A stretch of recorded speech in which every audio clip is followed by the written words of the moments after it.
Stop! Don't drink that! Her voice cracked the quiet like thunder. The porcelain cup was a breath from his lips. In one desperate motion, Amara flew across the room, arm outstretched. The silver tray slipped from her fingers, clattering against the marble tile. The cup jerked out of Nathan's hand. Scalding tea arced through the air and crashed into Vanessa's cream silk blouse. "Are you insane?" Vanessa shrieked, stumbling back. The hot liquid soaked straight through the delicate fabric. She stared down at the spreading amber stain, then lifted her gaze to the maid with a look that could have burned hotter than the tea. "You stupid, clumsy girl. You ruined my blouse." Amara's hands shook so badly she had to clasp them together to keep from dropping to her knees. Her chest rose and fell in short, shallow bursts. "Sir, please," she gasped, eyes locked on Nathan. "Don't drink that tea. I saw her. I saw Mrs. Cole. She put something in it." Nathan Cole, billionaire banker and polished king of the Charleston financial world, stared at her as if she'd started speaking in another language. Tea dripped down his cuff onto the floor, but his voice stayed low and controlled. "What did you say?" Vanessa was already moving toward them, fury blazing in her hazel eyes. Her soaked blouse clung to her skin, but she didn't care. "She's lost her mind, Nathan," Vanessa snapped. "She just assaulted me in my own living room, and now she's spouting lies. This is harassment and slander." "I'm not lying," Amara whispered. Her gaze darted between husband and wife. Her voice trembled, but the words refused to die in her throat. "I saw it just now in the kitchen." She opened her purse, took out a little glass bottle. There was white powder. "She poured it into your tea, sir. I watched her stir it in." Vanessa laughed, a sharp, brittle sound that did not reach her eyes. "White powder? What are you even talking about? Nathan, do you hear this? She's delusional. I knew we should have let her go weeks ago." "Enough, Vanessa," Nathan said without looking at his wife. His eyes stayed fixed on Amara. "You're accusing my wife of poisoning me, Miss Brooks. Do you understand how serious that is?" Amara swallowed hard. "Yes, sir, I know how it sounds. But she's not who you think she is." "Oh, please," Vanessa cut in, voice climbing higher with every word. "She's obsessed with you. She watches you all the time like some lost puppy. She probably thinks if she gets rid of me, she can take my place.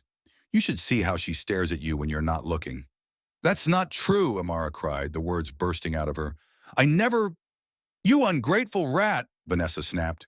"We took you in when no one else would hire you, gave you a room, a salary, food, and this is how you repay us? By throwing boiling tea on me and accusing me of murder in my own home?"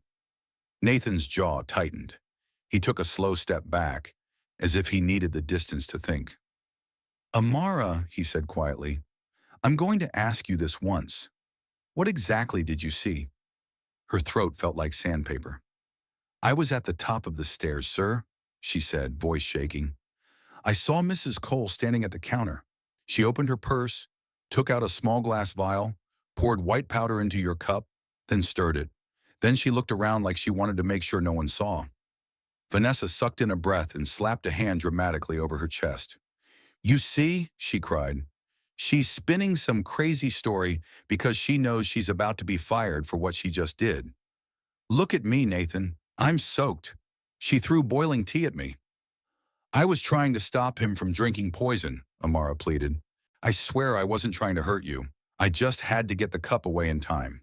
"You attacked your employer," Vanessa hissed, "and now you're accusing me of attempted murder." No, she doesn't just lose her job, Nathan. She should be arrested." Nathan raised a hand, cutting through both their voices. "That's enough."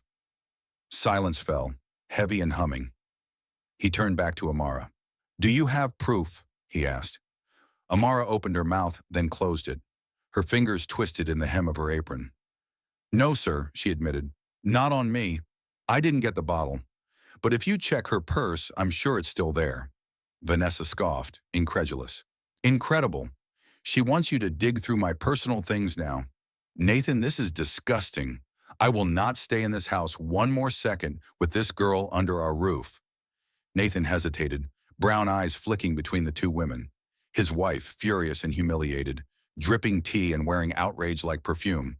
And Amara Brooks, the quiet black maid who had scrubbed his floors and carried his coffee for 14 months without a single raised voice, now shaking and pale but looking him straight in the eye.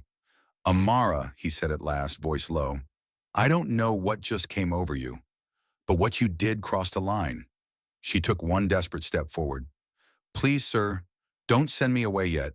Just check her purse. That's all I'm asking. If I'm wrong, you can call the police yourself." Vanessa stormed toward him, heels clicking sharply on the tile. "Nathan, she is dangerous," she cried.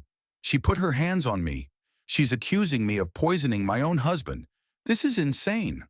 "We'll talk later," Nathan muttered to his wife, still staring at Amara. His face hardened. "For now, you're leaving this house, Miss Brooks. Today, right now. Do you understand?" Amara's voice cracked. "Sir, please." "That's final." He turned away. The broken cup lay scattered on the floor, tea seeping into the grout like a slow bruise.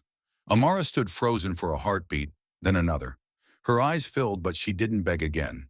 She bent, picked up the fallen tray with trembling hands, and set it on the sideboard with quiet precision. The last task she would ever perform in the Cole estate. Then she walked toward the front hall. Every step felt heavier than the last. Nathan Cole didn't know it yet, but that cup of tea, the one now spreading across his marble like a golden stain, had almost been his last. If you already feel your chest tightening for Amara, hit the like button and tell us in the comments where you're watching from. Because somewhere out there, someone just like her is fighting to be believed. The front door slammed behind her with a final, echoing thud. For the first time since stepping foot into the Cole mansion, Amara Brooks felt the sting of rejection, not the quiet kind she'd grown used to all her life, but something sharp and public, a wound dealt in front of chandeliers and hand-carved crown molding. Her hands still trembled from the confrontation. Her skin buzzed with leftover adrenaline and humiliation. She walked down the long stone path lined with manicured hedges and white rose bushes, past the grand columns and the high windows that never opened, each step echoing in her chest like a drumbeat of defeat. Her soft-soled shoes hit the gravel driveway, just as thunder grumbled in the distance. Charleston's summers always promised heat and storms. Today she had stood right in the eye of both. "I was trying to save him," she whispered, voice barely audible over the rising wind. "God, I was trying to save him." She had nowhere to go. No car. No savings to speak of. Just a canvas bag slung over her shoulder with her ID, a crumpled pay stub, $23 in cash, and a worn photograph of her mother tucked into a plastic sleeve. She slid the photo out like a reflex. Lillian Brooks stared back at her from the hospital bed in Montgomery. Her body was thinner than it used to be, but the smile was still the same. Proud, warm, stubborn. "Don't let this world make you small, baby." That's what she had always told Amara. Right now, Amara had never felt smaller. The buzz of tires hummed behind her. A silver SUV rolled up the drive. For a second, her heart leapt into her throat. Had Nathan changed his mind? Had he come after her? The car slowed, then passed right by, its driver barely glancing at her as he tapped his fingers along the steering wheel. Probably another rich neighbor who shared cocktails and golf invites with Nathan Cole. Someone who would never know that, today, their favorite banking legend had almost died over afternoon tea. A horrible thought crept into the corners of her mind. What if she had been wrong? What if the bottle had been vitamins, or some herbal powder Vanessa forgot to tell him about? What if, in her desperation, she'd turned a private ritual into a crime? No, she shoved that thought away. She had seen it too clearly. The way Vanessa had hunched her shoulders, shielding the cup. The quick, furtive flick of her eyes toward the doorway.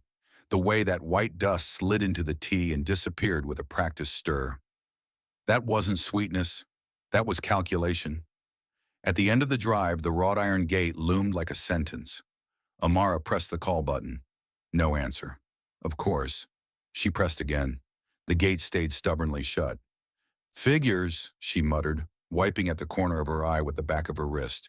She didn't want to turn and see the house behind her again. Didn't want to feel its cold disapproval on her back. Just as she was about to step away, the gate buzzed and creaked open an inch. She slipped through quickly, afraid it might slam shut again.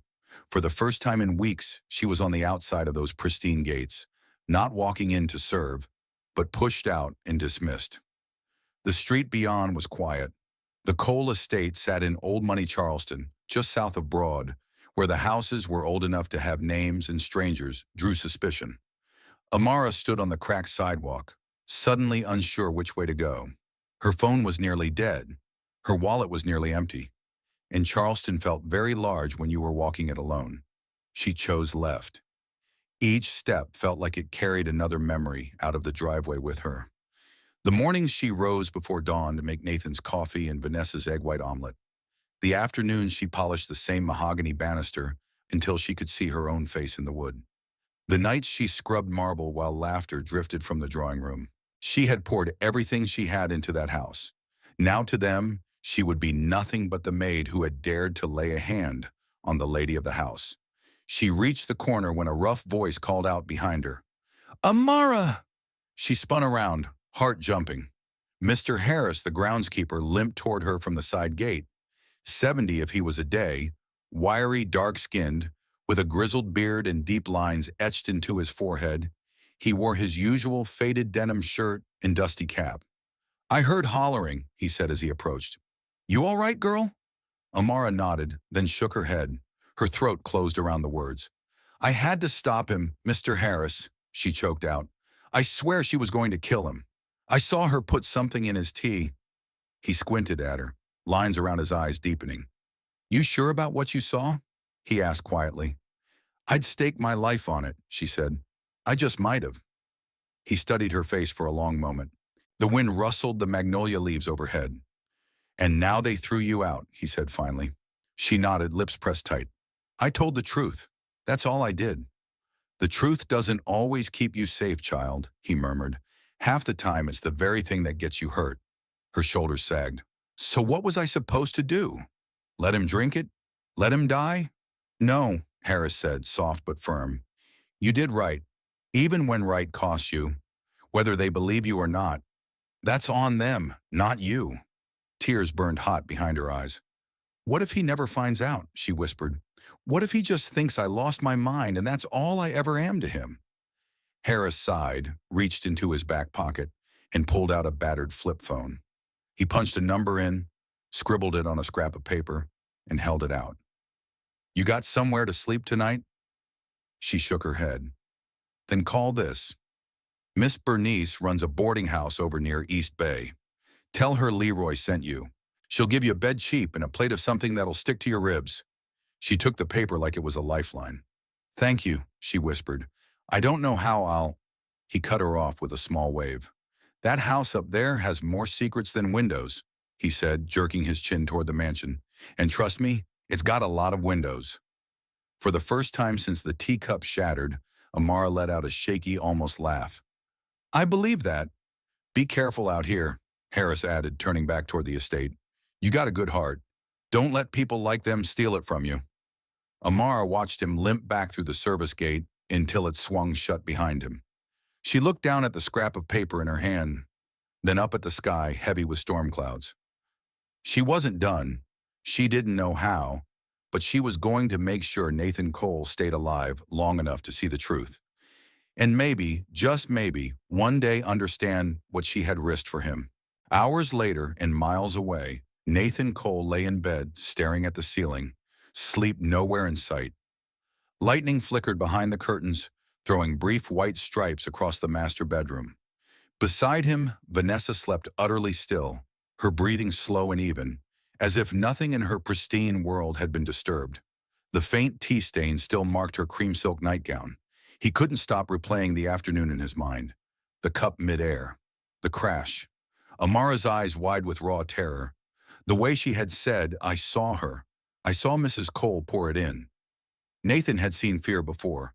In boardrooms minutes before a merger collapsed, in the eyes of small business owners when the market crashed, even once during a bank robbery when he'd been trapped on a lobby floor with 3 employees and a gunman.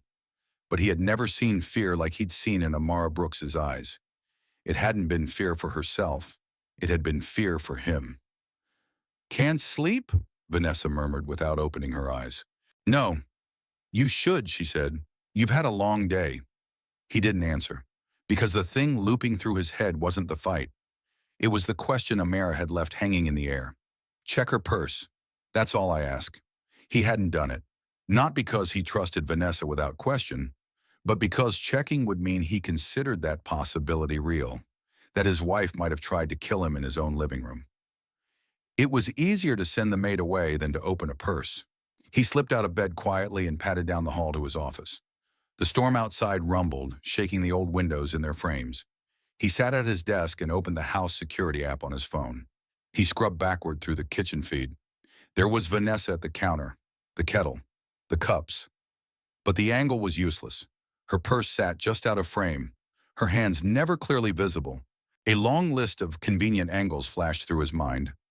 The times Vanessa had insisted cameras be turned for ambiance when they hosted private dinners. The blind spots the installers had warned him about, and she'd waved off as ugly little eyesores. Maybe he should have checked the purse. The office door swung open. Vanessa stood there in the doorway, silk robe tied loosely at her waist. "Why are you hiding in here?" she asked, voice low and smooth as honey. "I'm not hiding." "You think I don't know what this is about?" She stepped inside. "You're wondering if that girl was telling the truth." The directness made his breath stutter.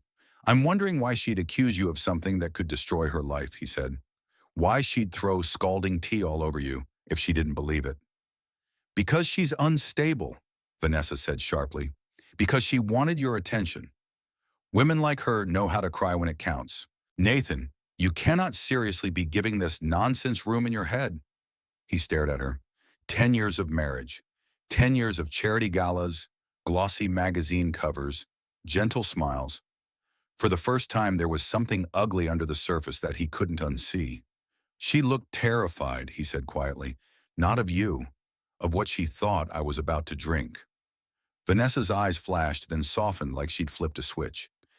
"I would never hurt you," she whispered, moving closer. "Even when we argue, even when work pulls you away, I would never do that.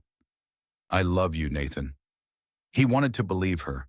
He also couldn't shake the image of the maid who had nothing to gain and everything to lose. By dawn, he still hadn't slept. Across town, in a creaky boarding house that smelled of fried okra and lemon cleaner, Amara sat on the edge of a narrow bed counting the cracks in the ceiling. Miss Bernice had given her a cheap room and a plate piled high with food. Amara had eaten out of politeness, then cried until there was nothing left in her. The image of that teacup kept replaying behind her eyes. What if Vanessa tried again?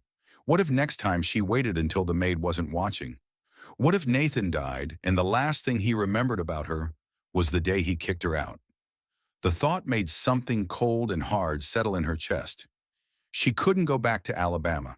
Not with her mother sick and bills piling up. Not like this. Not with the knowledge that a man might die because she gave up too soon. She stood and stepped out onto the small balcony outside her room. The Charleston morning was gray and heavy, the sky swollen with leftover storm. And then she remembered it, the little black camera tucked high above the glass cabinet in the cold kitchen. It wasn't one of the new security system cameras. It was older, a leftover from when a contractor had insisted on extra monitoring after a minor electrical fire years back. Angela had complained that it ruined her aesthetic, but Nathan had left it, mostly because he forgot it was there. Amara hadn't. She dusted that camera every week at 6 in the morning. Her heart kicked against her ribs. If that camera still worked, it might have caught Vanessa's hand. The vial, the powder, all of it. She snatched up her bag and bolted down the stairs. "Where are you running?" Miss Bernice called from the kitchen doorway, spatula in hand. "I'll be back," Amara said. I have to try one more thing." She walked fast, almost jogging, all the way back toward the Cole neighborhood.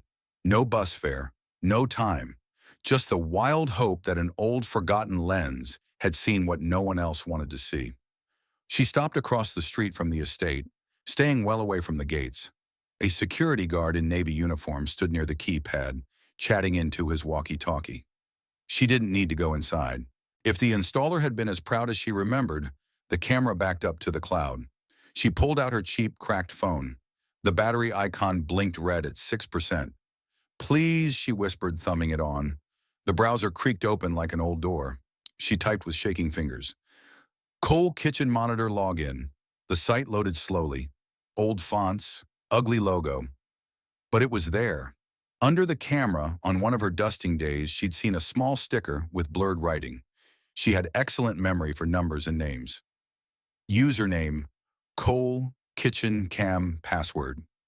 Vanessa had made her place grocery orders online once, spelling out her favorite word with a laugh. Magnolia, she'd said, like the trees, with my favorite number. Amara typed Magnolia 8. Her thumb hovered over Log In. She tapped. For a second, nothing happened. Then the page blinked and a list of recent video files appeared, each with a tiny timestamp. Her vision blurred with sudden tears. She scrolled until she reached yesterday afternoon, the time the tea had been made. She tapped. Nathan's marble kitchen filled the tiny screen. There was the kettle, the cups, and there was Vanessa Cole. Amara held her breath as she watched Vanessa move. The video showed a clear angle of the counter this time, angled higher than the regular security feed. Vanessa set the cup down, reached into her purse, took out a small glass vial, tilted it over the cup. Fine white powder slid into the tea. She stirred, looked over her shoulder, put the vial back into her bag. Amara's knees nearly buckled. She grabbed onto the rough trunk of an oak tree beside the sidewalk to stay upright. I was right, she whispered, voice breaking. I was right. Her phone beeped. 3%. She jammed her thumb onto the download icon. A little bar crawled across the screen, so slowly it felt like a cruel joke. Hurry, she begged. Please, please, please. The low battery warning flashed again. 1%. The progress bar inched to 90, 97, 99, 100. Saved. A wild laugh burst out of her, half sob, half relief. Before fear could catch up, she opened her messages and pulled up Nathan's number. She'd only used it once, months ago, when he'd asked her to text a receipt. She attached the video. Her thumb trembled over send. Would he open it? Would he think it was another plea from the crazy maid he just fired? She didn't have time to second guess. She hit send. The little whoosh sound played. At that exact moment, her screen went black. The phone died in her hand. Across town, in his office, Nathan sat hunched over spreadsheets, a full cup of coffee cooling untouched at his elbow. His eyes felt grit-sore. His mind buzzed with too many what-ifs. His phone buzzed on the desk. One new message. From Amara Brooks. His first instinct was irritation. He'd made his decision. Why was she? He opened it anyway. The video loaded. He watched the first 3 seconds. Vanessa's face, her hand, the vial, the powder sliding into his tea. His stomach lurched.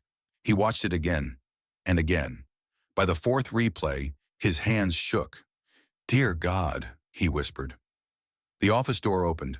Vanessa stepped in, tray balanced gracefully in her hands, 2 delicate cups of tea steaming gently on top. I thought you might need something warm, she said sweetly. You've been locked up in here all morning. Nathan stared at the cups, then at his wife. He had never in his life looked at tea and seen a weapon. His hand curled into a fist. Vanessa, he said slowly, voice gone cold. We need to talk. Nathan didn't move. He stood behind his desk, fingers pressed into the polished surface, eyes fixed on the 2 steaming cups like they were grenades.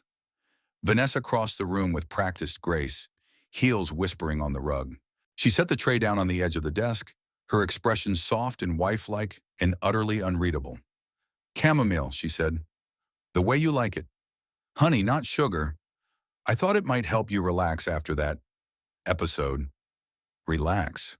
His thumb tapped once against his phone. The screen, still lit, showed the frozen frame of the video, her hand, the vial, the powder. Don't, he said. The word came out sharper than he intended. Vanessa's hand halted inches from the cup she was about to pass him. What's wrong? She asked lightly. You look like you've seen a ghost. Put it down, he said, colder now. Both cups. Her smile faltered. Nathan, you're scaring me. What is this? Put them down. She held his gaze for a long moment, then slowly set the cup back onto the tray. The porcelain clinked softly. He picked up his phone, tapped the screen twice, then turned it toward her. You want to know what this is? He said. Watch. Color drained from her face. On the tiny screen, the kitchen replayed in silent detail. Vanessa at the counter, the open purse, the little glass vial, the white powder slipping into his tea, the slow stir, the quick, furtive check over her shoulder. Every movement was clear, calm, practiced. The only sound in the office was the hushed whir of the air conditioner. Nathan, she said finally, voice suddenly small, that's not what it looks like. He laughed once. There was no humor in it. Then tell me, he said. Tell me, my wife, what it looks like when you pull a hidden bottle from your purse and pour something into my drink. It's a supplement, she said quickly. A herbal mix. I've been talking to that wellness doctor in Charlotte. You've been so stressed about the markets. I didn't want to worry you. I just wanted you to sleep. A supplement you had to hide? He asked. Something you couldn't mention? That you poured into my tea and then hid before you brought it out? I didn't hide it, she protested. I put it back in my bag. Nathan, please, you're being ridiculous. That girl manipulated the footage. You think someone like her could find the camera, hack it, send it? She didn't hack anything, he cut in. She barely knows how to change the input on the TV, and she didn't know that camera even existed. I forgot it existed. But you didn't, did you? Vanessa's mask slipped for a second, just a flicker, but he saw it, the fear. Then it was gone. So you're taking her side over mine, she said, voice trembling. A maid, a stranger, a girl who just scalded your wife with boiling tea because of a grainy clip from some old security feed. I'm taking the side of what is right in front of my face, he said quietly. I'm taking the side of my own survival. You don't trust me, she whispered. He didn't answer. Her eyes shone suddenly with tears, perfect tears, the kind that glassed over without falling. I built this life with you, she said. I stood beside you at every gala, every investor dinner. I wore your name when no one believed you'd make it past your first downturn. And now because some girl from nowhere throws a tantrum, you're ready to throw me away? She didn't throw a tantrum, Nathan said. She threw herself between me and a poisoned drink. The word hung between them. Poisoned. Vanessa flinched. You're being dramatic, she said weakly. It's not like that. Then what is it like, Vanessa? He asked louder now. Because I keep watching this video, and I cannot find a version where you are the victim. Her tears dried almost instantly. Something hard and cold slid over her features, like a shutter snapping closed. You always were easier to play than you thought, she said softly. The change in her voice made the room feel 10 degrees colder. What did you say? He asked. She shrugged one shoulder, the kind of elegant, careless movement that used to make photographers coo. You think this empire is just you? She asked. Your brilliance, your hustle, your late nights hunched over spreadsheets. You think investors came because of the man who grew up in a rental on Meeting Street? His jaw clenched. I polished you, she went on.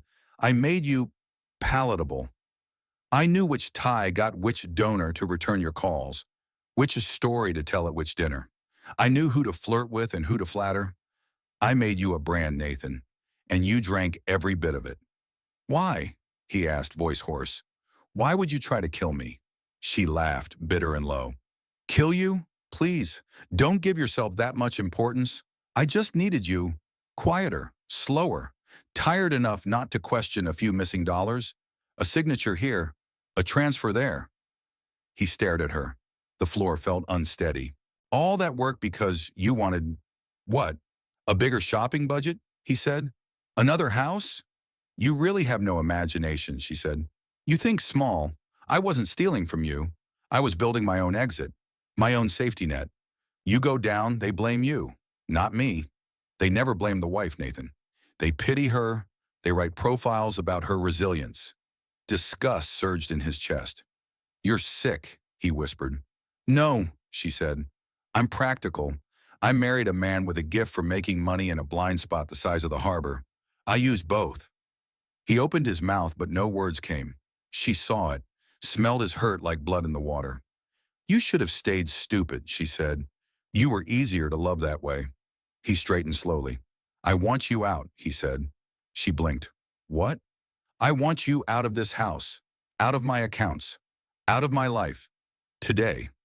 She stared at him, then burst into a derisive laugh. This house is half mine, she said. My name is on the deed. You should read what you sign, he said quietly. The prenup you begged me to tear up? I didn't. My lawyer still has the original. You get whatever I feel like giving you, and whatever isn't nailed down in your closet. For the first time, genuine fear flashed across her face. You're bluffing, she said. He picked up a folder from the corner of his desk, one he'd had prepared during one of their almost divorces years ago. She recognized the letterhead immediately. You have 48 hours to remove your personal item, he said. After that, security will box whatever's left and send it to storage. Her eyes narrowed to slits. She lunged forward, snatched his phone, and tried to delete the video. He caught her wrist mid-swipe, yanked the phone back, and stepped away. Don't touch me, he said coldly. Her face twisted. You will regret this, she hissed. You think you know what I'm capable of? Nathan, you have no idea. Neither do you, he said. 2 minutes later, the house manager stood in the doorway, white as a sheet, as Vanessa screamed for suitcases and a car. Nathan let the chaos wash around him. He walked past it all, as if he were underwater, and shut himself in his office. The tea on his desk had cooled. He stared at it for a long time. Then he picked up his phone and scrolled back to the video message. Below it was the contact name, Amara B. His fingers hovered. He had never called a staff member outside of business. He hit dial. The call went straight to voicemail. Miss Brooks, he said, feeling the weight of her name in his mouth. It's Mr. Cole. I saw the video. I need to see you. Please call me back. He hung up.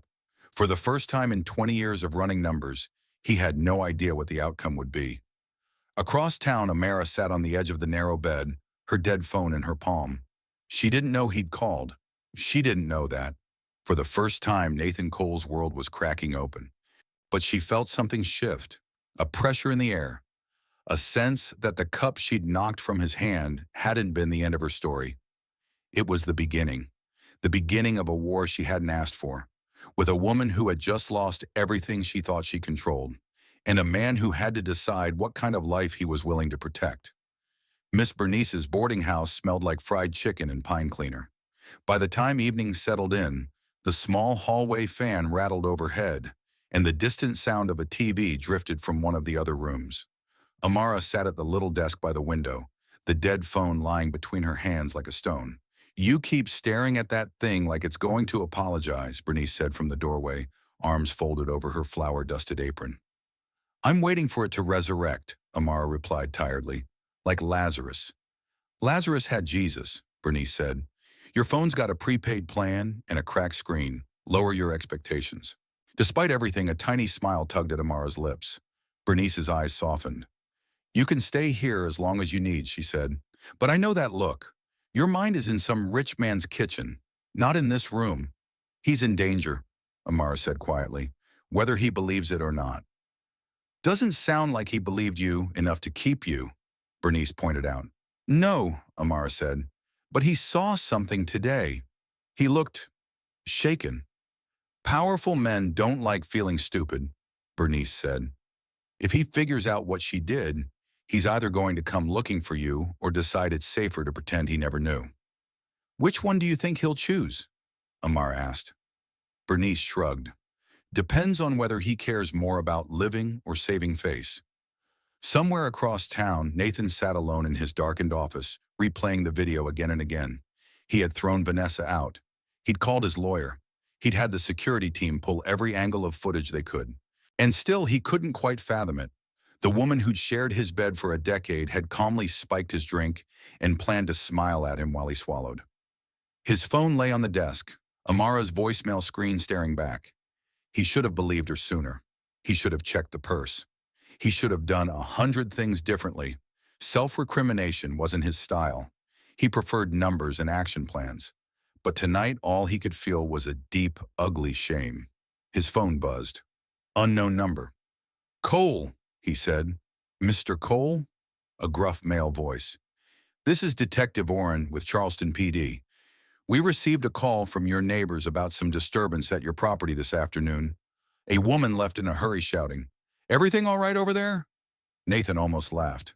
Everything is not all right, he said, but the disturbance is leaving town shortly. You need a unit to swing by? The detective asked. Nathan pictured Vanessa's face when he told her about the prenup, the way her eyes had gone flat and cold. Actually, he said slowly, I'd like to file a report. Attempted poisoning, fraud, maybe more. There's a lot. Silence hummed on the line. Sir, the detective said carefully, that's a serious allegation. I have video, Nathan said. You'll get a copy tonight. When he hung up, his hands shook again. He wasn't used to feeling vulnerable, but that's what this was. Vulnerable and exposed and, in a strange way, more honest than he'd been with himself in a long time. His phone buzzed again. This time the caller ID read, unknown. He almost let it go to voicemail. He answered. Hello? A voice he'd only ever heard say, yes, sir, and right away, sir, came through, thin and hesitant. Mr. Cole, Amara said, it's me. I'm sorry it took so long. My phone, I saw it, he interrupted. The video, I saw everything. There was a long pause. Then you know I wasn't lying, she said softly. He closed his eyes. Yes, he said. I know. Another pause. He could hear faint movement on her end, someone talking in the background. I'm so sorry for how I treated you, he said in a rush. The words tasted unfamiliar and heavy. For not believing you. For putting you out like that. She didn't say, you almost died. She didn't say, you chose her over me. She said simply quietly, thank you for saying that. I need to see you, he said. There's more to this than the tea. She admitted things, financial things. I have to untangle it, and I can't do it alone. Why me? Amara asked. Because you see things, he said. Because you're the only person in that house who's ever told me the truth without worrying how it would look on the front page. Silence stretched again. Then, where? He exhaled, a breath he didn't know he'd been holding. I'll send a car to wherever you are, he said. She hesitated. He gave him the address. When he hung up, he checked the time. Half an hour later, a black sedan pulled up outside Bernice's boarding house. Bernice watched from the window as Amara walked down the cracked steps, canvas bag on her shoulder, shoulders squared like she was walking into a courtroom. Come back alive, Bernice muttered, and come back with something good. The driver opened the door. Inside, leather and quiet. Nathan was waiting at the Cole estate, in the front hall this time, not tucked away in his office. When the car doors opened and Amara stepped out, she felt every eye on her. 2 security men standing by the door. The house manager hovering near the stairs. The heavy portrait of Nathan's father looking down from the wall. Nathan walked forward.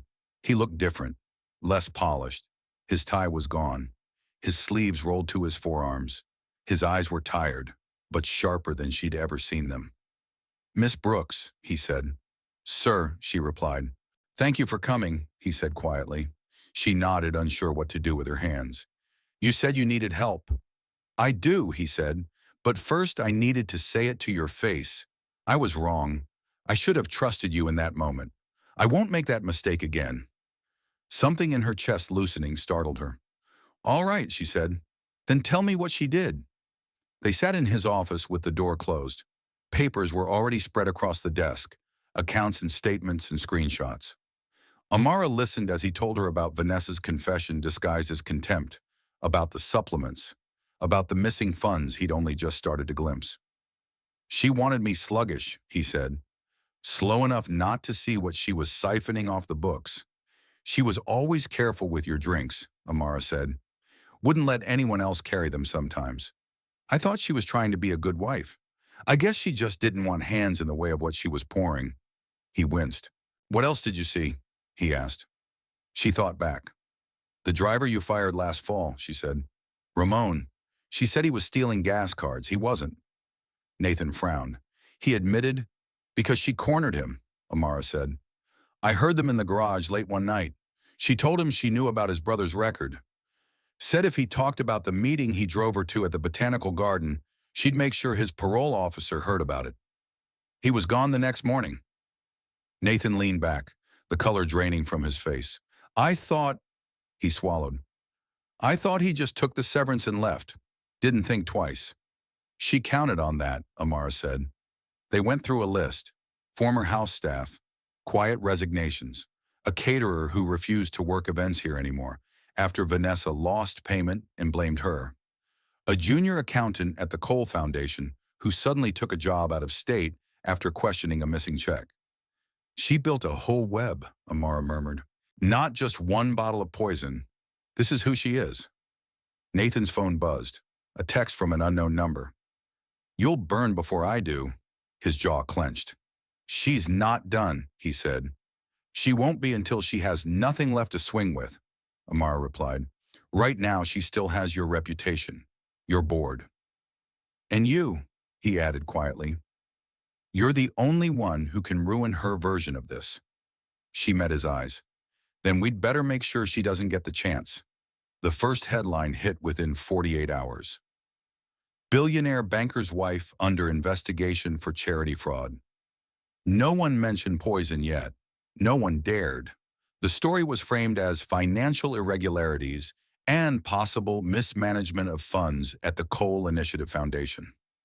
Inside the Cole estate, there was nothing vague about it. Detectives had come and gone with copies of the video. Nathan's lawyers had combed through accounts. Emails were flagged. Transactions traced. Through it all, Amara moved like a quiet center of gravity. She wasn't a board member. She wasn't a lawyer. She wasn't anyone the world expected to see sitting at a table with men in suits and women with briefcases. But she had dusted the corners of this life. She had seen what others had stepped over. And now when they asked, she told them the truth. Every time. The first real shot from Vanessa landed on a Tuesday. Amara was in the guest room, trying to relearn how to sleep in a bed that didn't squeak every time she moved, when her phone buzzed with a notification. An email. From an address she didn't recognize. Subject line. You really think he'll protect you? Her thumb hovered. She opened it. A single photo stared back at her. It was her mother in the courtyard of the care facility in Montgomery, sitting in her wheelchair, a blanket over her knees. Someone had taken the picture from outside the chain-link fence. Across the bottom in bright red text, accidents happen. Sleep tight. The room spun. Her first instinct was to dial the facility. Her second was to run. She did neither. Instead, she grabbed the whistle on the nightstand, not because she needed to blow it, but because she needed to remember who she had decided to be. She walked straight down the hall and into Nathan's office. He looked up as soon as she stepped in. One glance at her face and he was on his feet. What happened? Wordlessly, she handed him the phone. His jaw locked. The vein at his temple pulsed. She knows where my mother is, Amara said, keeping her voice as steady as she could. She's not just coming for you anymore. She's coming for anyone you stand next to. Nathan didn't hesitate. I'll have 2 men at the facility by dawn, he said. Round the clock. Cameras. Whatever they need. Amara shook her head. Protection is a bandage, she said. We need surgery. We need this cut out of our lives. Agreed, he said. But we are not using you as bait. She lifted her chin. I already am bait. She's circling because she thinks I'm the one thing standing between her and the story she wants to tell. Amara, you said you wouldn't make the mistake of ignoring me again, she said softly. Don't start now. He exhaled through his nose, looked at the ceiling like it might have an answer, then back at her. What are you thinking? He asked. Vanessa loves control, Amara said. She hates feeling shut out. Right now you cut off her money, her access, her house. She's in a cell somewhere. She's going to try to take back the narrative any way she can. If she thinks I'm scared enough, she'll want to be the one to witness it, to watch me beg. And you want to give her that chance? I want to give her a stage, Amara said, with cameras she doesn't know about, with officers she can't see, with enough evidence that even her lawyers can't spin it. Nathan studied her. You know this is dangerous, he said. I also know there are girls like me who will get chewed up if we let her walk away from this, Amara replied. Staff, donors, the people she stole from and scared into silence. If I have to sit across a table from her one more time to end it, I will. He hated it. He also knew she was right. The plan came together faster than either expected. A neutral place, Public, but not chaotic. Familiar enough that Vanessa would feel confident. Empty enough that it could be controlled. They chose a small cafe off King Street, one Vanessa had used as her private stage for years, taking hushed calls in the back booth, meeting friends whose names never showed up on guest lists. A message was delivered to Vanessa through her attorney. A note from Amara, short and carefully vague. I'm tired. I don't want war. Meet me at the cafe. Come alone. You win. The morning of the meeting, the cafe owner closed for maintenance. In reality, it was full. Not of customers, but of eyes. Plainclothes officers seated near the windows. A federal investigator at the counter pretending to scroll through his phone. A tiny microphone taped under the table where Amara would sit. Cameras hidden behind flower vases. At 10:58, Amara walked in. She wore a simple navy dress and flats. Nothing in her hands but her phone and a folded envelope. Her heart thudded against her ribs so hard she could hear it in her ears. She slid into the corner booth and placed the envelope on the table.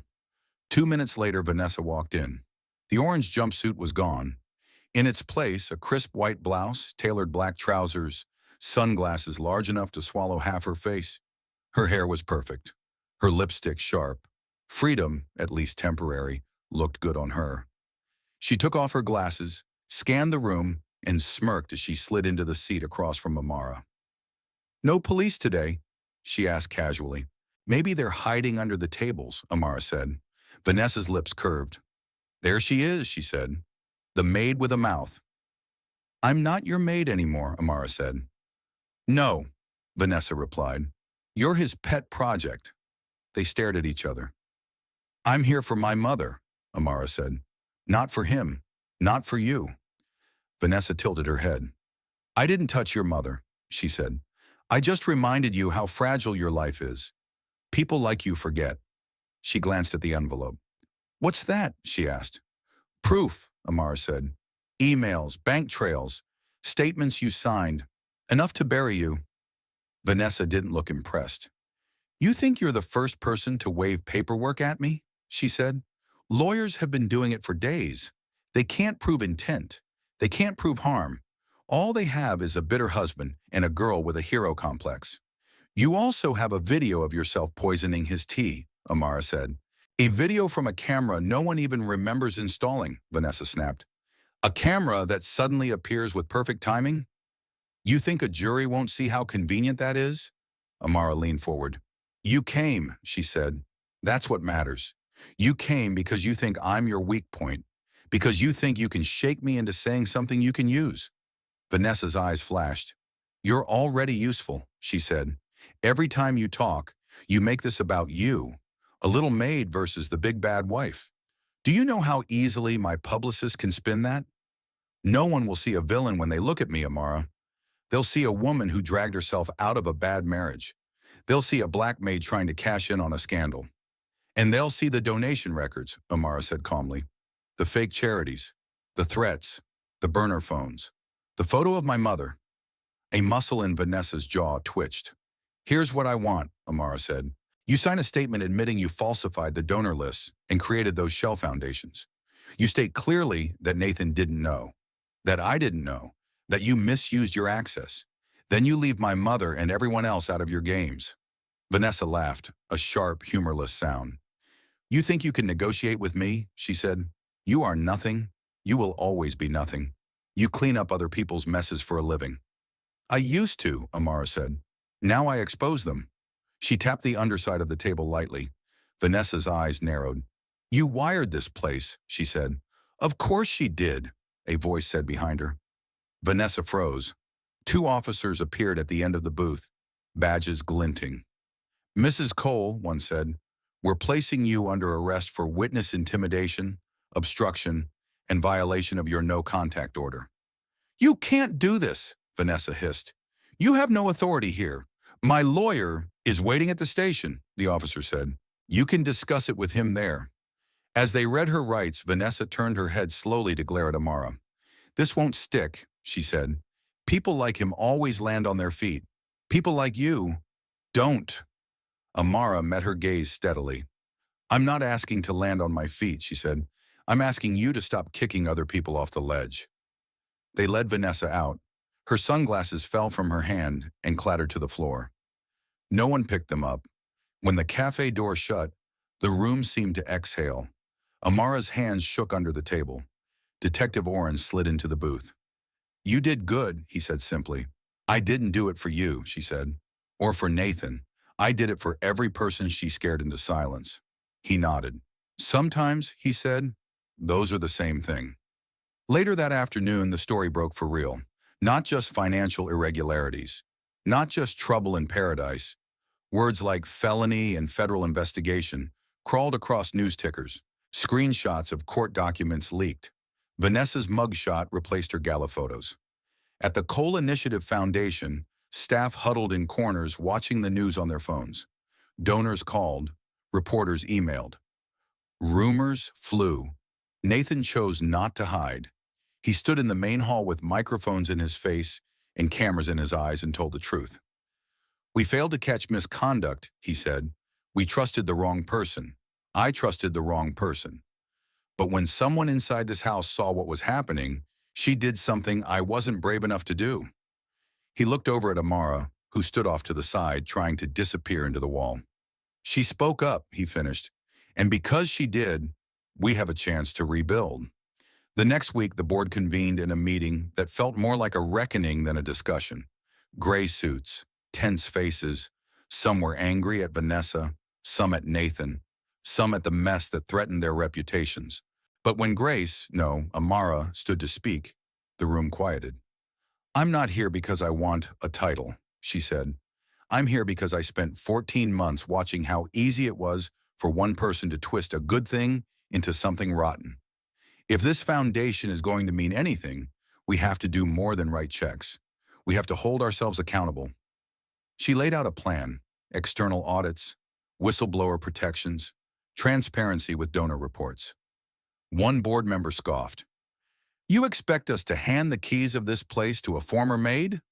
Amara met his eyes. "I expect you to care more about the people this foundation is supposed to serve than the comfort of the people sitting at this table," she said. "But if you can't, then yes, give me the keys." In the end, they didn't give her everything, but they gave her enough. Enough to implement the systems, enough to sign off on changes, enough to keep the doors open without letting the old ghosts run the hallways. Weeks later, when the frenzy died down, Nathan found Amara on the back porch of the estate, watching the sun sink behind the trees. "You know," he said quietly, "when you first walked into this house, I barely noticed you." "I noticed you," she said. "You were the man who left half his coffee on the table every morning and never knew who washed the cup." "I know now," he said. "And it's different." She glanced at him, one eyebrow raised. "Different how?" He considered his words. "You're the reason I'm standing here," he said simply. "The reason this foundation isn't a crime scene. The reason my name still means something in this town. You took all the risk. I got most of the sympathy. That's not lost on me."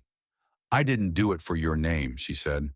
"I did it because I couldn't watch another powerful person get away with hurting people just because nobody wanted to make a fuss." "I know," he said. He hesitated, then reached into his pocket. There, coiled on his palm, was a tarnished silver whistle on a thin chain. "I had this cleaned," he said. "It was my mother's. She used to run a little after-school program with nothing but a gym and a whistle. She always said the whistle only works if someone's brave enough to blow it." He held it out. "I want you to have it," he said. Her throat tightened. "I already blew one whistle," she joked weakly. "Look how that turned out." "You turned a weapon into evidence," he said.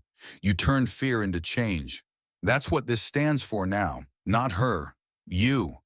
She fastened the chain around her neck. For a moment, the weight of it felt heavy. Then it felt right.